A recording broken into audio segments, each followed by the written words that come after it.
జైనూర్ అత్యాచార బాధితురాలికి న్యాయం చేయాలని డిమాండ్ చేశారు సేవాలాల్ సేనా వ్యవస్థాపక అధ్యక్షుడు సంజీవ్ నాయక్. గిరిజన దళితతో పాటు బలహీన వర్గాల మహిళలపై అత్యాచారాల ఘటనలు పెరుగుతున్నాయన్నారు. ఇలాంటి ఘటనలపై రాష్ట్ర ప్రభుత్వం కఠిన చర్యలు తీసుకోవాలని డిమాండ్ చేశారు. ఆదివాసీ హక్కులపై ఐటీడీఎఫ్ ఓపీ తక్షణమే స్పందించాలని డిమాండ్ చేశారు సంజీవ్ నాయక్.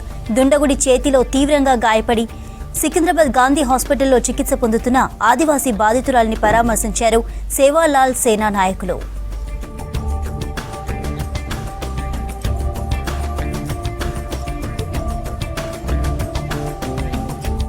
మహిళ తన పరిస్థితి సావు అంచుకు దగ్గరగా ఉన్నటువంటి పరిస్థితి కనబడతా ఉన్నది. తన ముఖం కూడా చూసుకోలేని పరిస్థితి.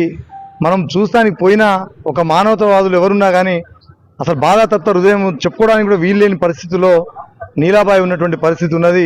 ఈ క్రమంలో ఈ మధ్య కాలంలో గిరిజనుల మీద, ఎస్సీలు, బీసీలు, మైనార్టీల మీద జరుగుతున్నటువంటి అత్యాచారాలు అంత ఇంత కాదు. దాదాపుగా 1800 అత్యాచారాలు జరిగితే దాంట్లో 1600 మంది ఎస్సీ, ఎస్టీ, బీసీ, మైనార్టీలకు సంబంధించిన పేద వర్గాలకు సంబంధించిన వాళ్ళే మహిళలు ఉండడం చాలా విచారకరం.